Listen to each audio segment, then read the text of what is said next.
Hello and welcome back to my Astro Imaging Journey channel. And as we saw in a previous video, my imaging camera, my monochrome camera, has been sent back for repair. They have it. I've gotten the update that they do have it, and that they will be getting it to ZWO to repair that temperature sensor and then get it back to me. Unknown how long that's going to take. So in the meantime, what can I do? I can practice planetary imaging. So tonight looks like we might actually have a semi-clear night, the first one in a couple weeks actually, that I should be able to do some type of imaging. And as we can see here, somewhere around midnight, Jupiter will be coming out from behind the trees, and Saturn is just behind it over here. So in Stellarium, we've gone through this before. We can set up our sensor, we can set up our telescope, we can set up any type of magnification like our Barlow lenses or anything of that nature. So what I'm thinking of doing tonight is reconnecting my DSLR and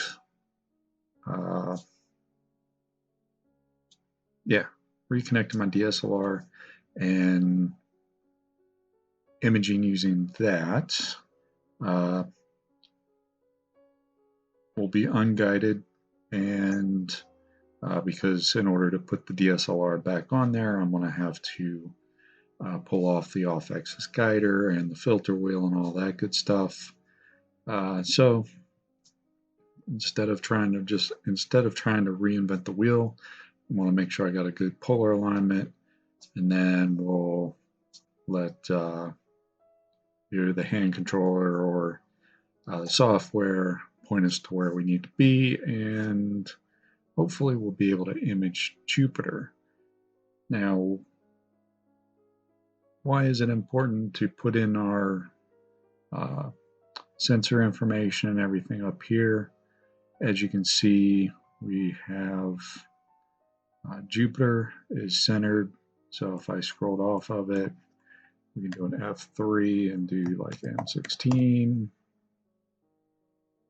or we can go back and we can do Jupiter, and it puts our nice little reticle over our target. Now, if I were to just try and image Jupiter as it sits using my T6i that's astro modified with an EdgeHD 11-inch and the 0.7 focal reducer, we end up with Jupiter is very small in the frame. Now, I do have a teleconverter. I have two of them actually. As you can see, with the 1.4x teleconverter, increases in size a little bit. I can do a 2x teleconverter, increase it even a little bit further. But is that going to be enough? Well, if we come over here let me connect to my camera. This is just a test right now. And we will connect up. So I'm just sitting in my office. We're going to do a frame and focus.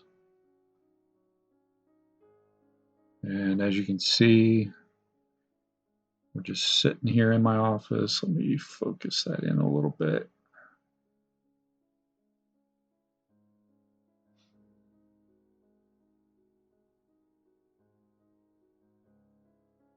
Okay, so, I'm just sitting in here, middle of the afternoon, testing things out, making sure everything's working before I go back out to the telescope. So I just have a basic EF mounted lens on the camera. And apologies for the dog barking in the background once again. What we can do is if we look at the planetary, this was just to get us focused. If we look at planetary, you'll notice right over here it says 4 planets. Now this is in backyard EOS. I'm connecting to my Canon DSLR. And as you can see here, it says 4 planets. Use the in-camera 5x zoom feature to enhance viewing. Place the zoom reticle where your object is and click on zoom and lock its position. So I will put that right there. We'll do the 5x zoom. And bam, that really moves in there. Now it looks a lot real noisy. You know, I do have the ISO bumped up. We are inside, and you know, it's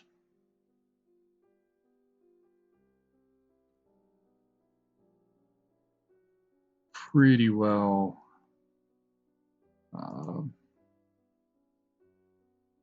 you know, I really should play with the settings a little bit more, but for the purpose of this video, I'm not going to worry about that right now because all those settings would change once I get out on the telescope.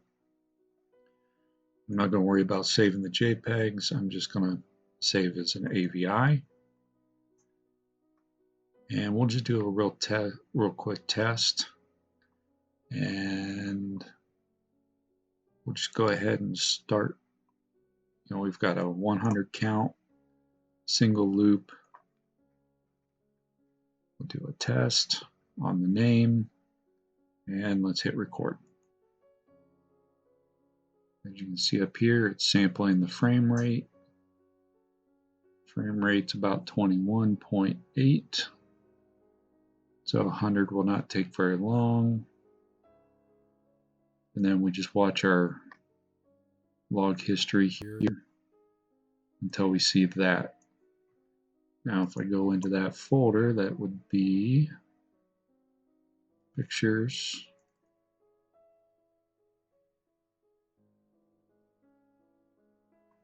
So we're in backyard EOS, planetary, and here's that video. So as you can see, it recorded that zoomed in area. And that's what we want. So that's significant. Let me get out of this. Go back to imaging so that the camera doesn't try to do much more. So what I have put into Stellarium is another setting.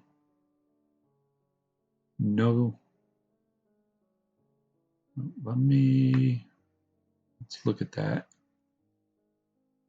This should be 5. Okay, there we go. So with the 5x, with no teleconverter, Jupiter is going to be pretty good in that what should be that recording zoomed in area. And then we should have a couple of the moons in there as well. Now if I really wanted to, I could pop on that 2x teleconverter with the zoom, and Jupiter is really nice and big in the frame. So what I'm planning on doing is I'm going to once again put the DSLR back on the telescope. I'm going to leave the teleconverter off, and I want to see what that looks like in frame and see if I like that. Then I might put the teleconverter on it and see if I like the view at that point, because we only get a couple of those moons in there with the teleconverter connected with that 5x zoom, where you know might make for a more interesting shot if I can get a couple more of those moons.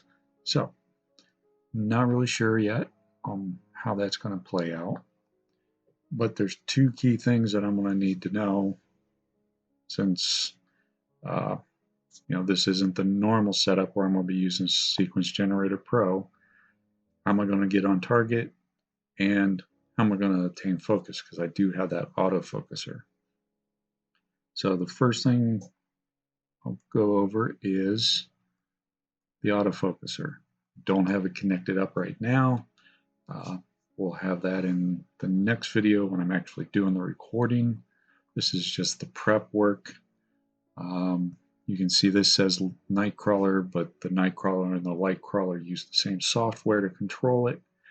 And I have the LiteCrawler, and we have a rotation setting as well as a focusing setting. So I will be able to use this to set my rotation, to orient it how I want it in frame once I'm on target, and then I can also ensure that I am in focus once I get on target as well, or prior to getting on target. Probably slew to a bright star and then focus accordingly beforehand.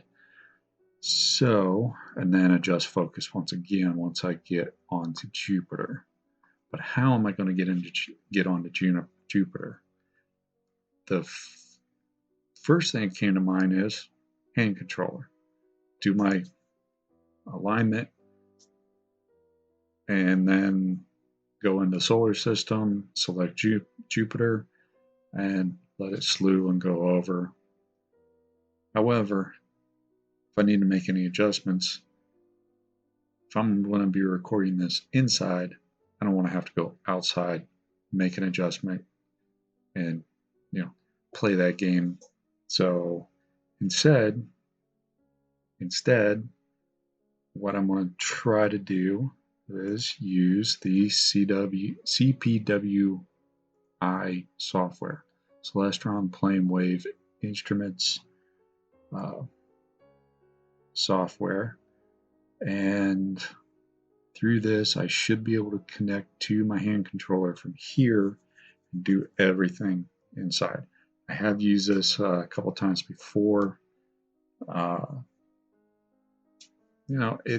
It worked. I was able to control my mount, but it didn't suit the purposes that I needed to for regular imaging. So I haven't used it in probably a year. New version's out. Well, new version came out a little while ago. 2.3.4, which I just updated to. So hopefully I will be able to use this it should be able to do my StarSense auto alignment, as well as my mount control to get onto Jupiter once I get the alignment completed. So with any luck, I will hopefully have Jupiter in my sights tonight, shortly after midnight, and then after that, if all goes well, let's fast forward a little bit here. Let Saturn get from behind the trees. And that one might look pretty well as well. So now that Saturn's a little bit smaller. So in that particular case, I might want to use that teleconverter to pop that in there a little bit closer. And that's going to be, closer to 1 o'clock in the morning Eastern. For Saturn to appear. So, come back over here, go back into planetary. What's going to be key here? Well, the first thing is going to be making sure we're in the 5x zoom, and then how many images are we going to take? As we saw, here was our test footage. This was 100 frames. It's only a few seconds long. and quality's not the greatest, but I'm gonna have to play with that. Hopefully I'll get something better out of the telescope itself.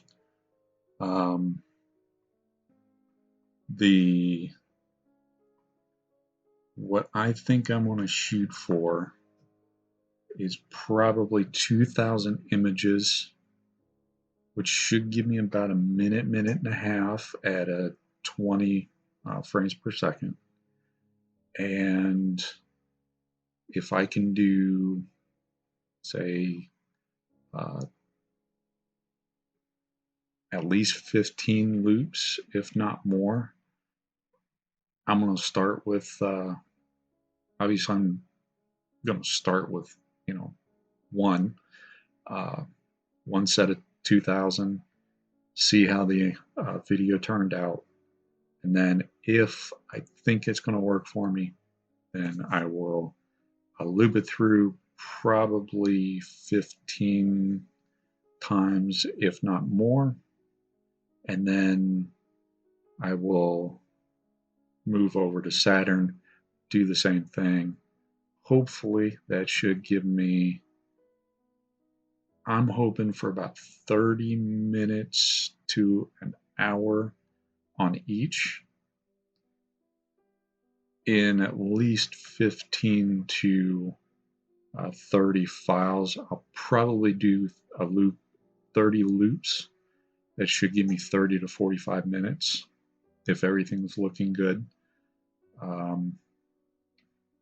Yeah, 30 to 45 minutes, hopefully, in 30 loops. That way, when I go and later on and do the stacking, I will have 30 individual loops of each target, especially with Jupiter, that will allow me to hopefully, possibly even see a little bit of rotation where I can get in there, do the 30 loops individually, and do a 30 frame animation if there is any rotation. So that would be 30 files, each one will, 10, 20%, whatever the case may be, best frames for the stacking to get one good frame out of each, one final frame image from each of those, and then do yet again an animation of all 30 of those. And we'll see, I don't know. I've seen the animation of Jupiter. I don't know why I keep saying Juniper. But I got networking on the brain right now. So yeah, I've seen the animations where Jupiter's rotating, but I don't know if was that an hour's worth of data that they collected and stacked and got the rotation. Was it 3 hours? That I'm not sure. I know Jupiter rotates very quickly. So we'll see. So with that, I'm going to say thanks everybody for watching. I hope this was helpful in showing you how I'm prepping for tonight's session. And then hopefully tonight's session goes very well and I get some usable data. Obviously, I want to be recording it. So we'll see that in the next video. And then beyond that, hopefully if I have some usable data, we'll be stacking it and there'll be some future videos as well. So again, I want to say thanks everybody for watching. Hope you found it useful. Please stay safe and healthy out there. As always, clear skies. Have a good one. Thanks for watching yet another episode from the Astroimaging Journey channel. Really appreciate your viewership. In our upper right, we have the latest video that I have posted prior to this one. Down in the lower right, we have what YouTube thinks you will enjoy. Below is a subscription link. Please hit that like button, subscribe if you so choose, ring that bell if you want to get notified of something new, and as always, thank you, clear skies. Remember to